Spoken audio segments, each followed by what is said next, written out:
জিলহজ মাসের চাঁদ দেখার পর গরুর মাংস বা মুরগি খাওয়া যাবে না, এটা কি সত্য কথা? কোরবানির পশু জবে করার পর পেটে বাচ্চা পাওয়া গেলে করণীয় কি? আকিকা ও কোরবানির গোশত বন্টনের নীতি কি একই? কোরবানি দেওয়ার পর গোশত 3 ভাগ না করে পুরোটা নিজে খেলেও কি কোরবানি হবে? কোরবানির পশুর গলায় মালা পরানো সম্পর্কে বলবেন। তাহাজ্জুদ নামাজ কি ঘর অন্ধকার করে পড়তে হবে? কোরবানিতে একটি গরুর সাথে 7 জন কোরবানি দিলে যদি কারোর নিয়ত ভালো না থাকে বাকিদের কোরবানি হবে কিনা? পশু নিস্তেজ হওয়ার আগে চামড়া ছাড়ানো যাবে কিনা? কোরবানিতে জোড় ভাগে যেমন 2, 4, 6 ভাগে কোরবানি দেওয়া যাবে কিনা? কোরবানির গোশত কতদিনের মধ্যে খাওয়া উচিত? সারা বছর কোরবানির গোশত ফ্রিজে রেখে খাওয়া উচিত কি?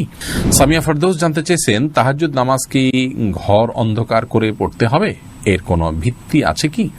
তাহাজ্জুদের নামাজ এটা আমরা ঘর অন্ধকার করে লাইট বন্ধ করে পড়তে হবে এর কোনো ভিত্তি নেই, বরং সেটা আপনার যেভাবে সেভাবে আদায় করতে পারেন। আপনার মনোযোগের জন্য আপনি যদি আলো আধার করে নিতে পারেন, ডিম আলো করে নিতে চান তো সেটি করতে পারেন, কোনো অসুবিধা নেই।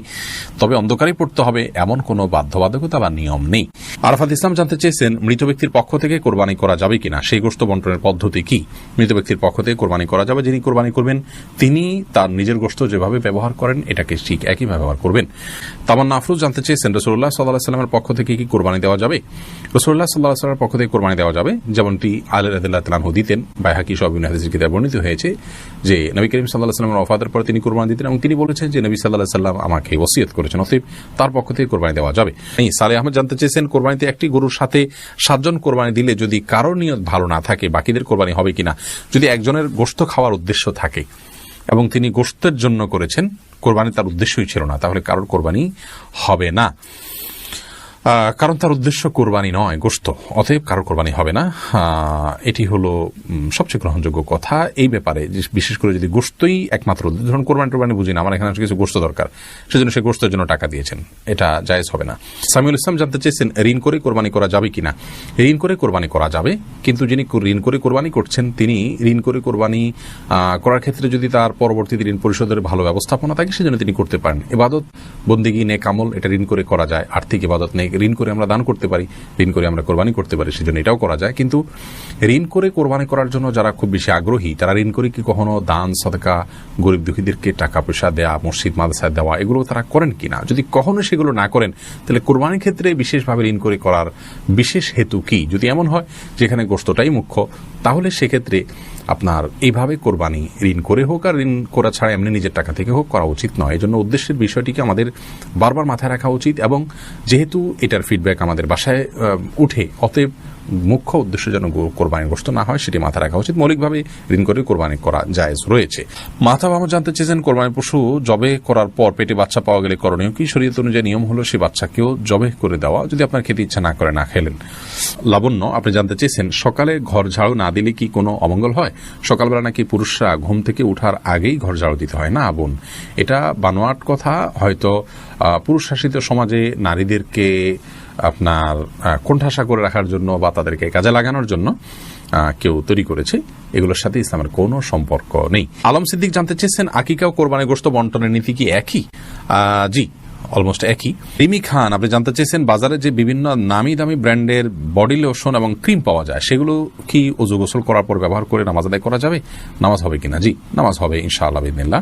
জামিল আহমদ মাহদি আপনি জানতে চেয়েছেন, কোরবানি দেওয়ার পর গোশত 3 ভাগ না করে পুরোটা নিজে খেলেও কি কোরবানি হবে? কোরবানি গোশত কি 3 ভাগ করে 1 ভাগ গরিবদের দেওয়া জরুরি, নাকি পুরোটা নিজেরাও খাওয়া যাবে? জামিল মাহদি, কোরবানির গোশতের 3 ভাগ করা এটা আবশ্যক নয়, মুস্তাহাব।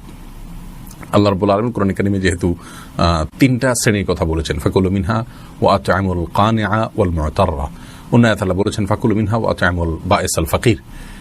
তো এই নির্দেশনাগুলো থেকে বোঝা যায় যে আল্লাহ রাব্বুল আলামিন 3টা শ্রেণীতে আমাদেরকে আপনার কোরবানি গোশতকে বন্টন করার জন্য নির্দেশনা দিয়েছেন, কিন্তু এটি কোনো আবশ্যিক নির্দেশ নয়। যার কারণে কেউ যদি এটাতে একটু হেরফের করেন, যেমন নিজে একটু বেশি রাখলেন, গরিবকে একটু কম দিলেন, অথবা গরিবকে একটু বেশি দিলেন, নিজে কম রাখলেন, অথবা সবগুলো গরিবকে দিয়ে দিলেন বা প্রতিবেশীকে দিয়ে দিলেন, তাতে কোরবানি হয়ে যাবে। একটু হেরফের করলেও কোরবানি হয়ে যাবে। এটার সাথে কোরবানি শুদ্ধ অশুদ্ধ হওয়ার বিষয়টি আসলে নির্ভর করে না, আমরা এটাকে যতটা খুব সিরিয়াসলি দেখি। আব্দুল নূর জানতে চেয়েছেন, কোরবানির পশুর গলায় মালা পরানো সম্পর্কে বলবেন।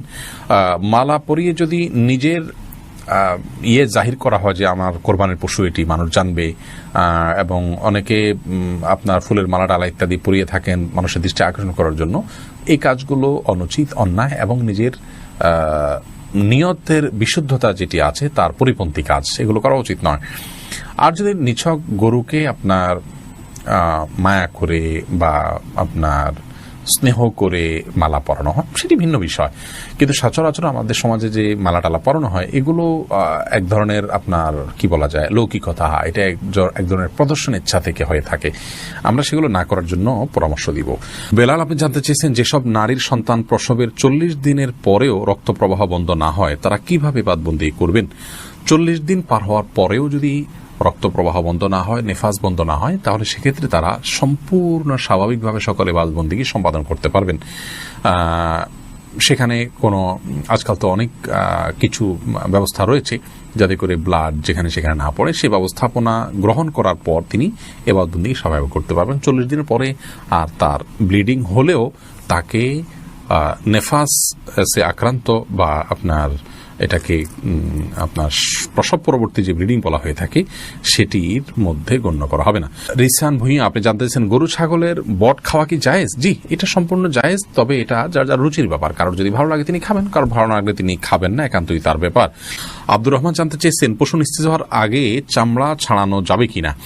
পশু নিস্তেজ হওয়ার আগে যদি চামড়া ছাড়ানো হয় তাহলে এই কাজটি অন্যায় এবং অনুচিত কাজ, যেটা অনেক সময় কসাইরা করে থাকেন।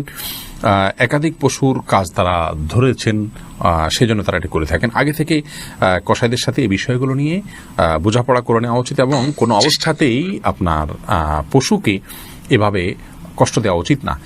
অকারণে পশুর প্রতি অমানবিক আচরণ করা ইসলাম শরীয়তের দৃষ্টিকোণ থেকে গুনাহের কথা। আল্লাহ রাব্বুল আলামিন প্রত্যেক পশুর প্রতি সবকিছুর প্রতি আমাদেরকে ইহসান করার নির্দেশ করেছেন। এমনকি যখন জবে করব তিনি বলেছেন ওয়াইদা যাবাহতুম ফাহসিনুয যিবহাতা, জবে করলে জবাকৃত পশুর প্রতিও তোমরা ইহসান করবে এবং ছুরিকে ভালো করে ধার দিয়ে নিবে যাতে করে অহেতুক তাকে বেশি সময় ধরে পচাতে না হয়। সেখানে পশুর প্রাণবাহির আগে থেকে চামড়া ছেলা শুরু করা, রক কাটা, এগুলো অত্যন্ত গর্হিত কাজ, এটা অনেকেই করে থাকেন।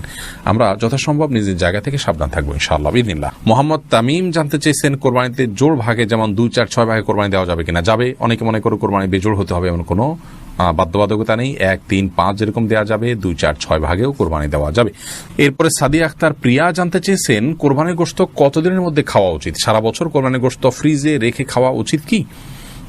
বল সাদিয়া, কোরবানির গোশত ফ্রিজে রেখে আপনার খেতে হবে এমন কোনো বাধ্যবাধকতাতে নেই। আমরা এটা কিছুদিন খেলাম, এটা দিয়ে আমাদের 6 মাসের গোশত কেনার কাজ সারলাম, এমনটি করাটা জাস্ট মানে কোরবানির সাথে যায় না, অনুচিত এটুকু বলতে পারি। কিন্তু এরকম কোনো সীমানা বলে দেয়নি শরীয়ত যে এর বেশি রাখা যাবে না। কেউ যদি 6 মাস 8 মাস রেখেও খায় তার কোরবানি হয়ে যাবে ইনশাআল্লাহ বিইذনিল্লাহ। কিন্তু এটাকে দিয়ে আমার পরবর্তীতে গোশত কেনা থেকে আমি বেঁচে গেলাম, এটা দিয়ে সারলাম, এই মানসিকতা রেখে অনেকে কোরবানি দেন, সেটা উচিত না।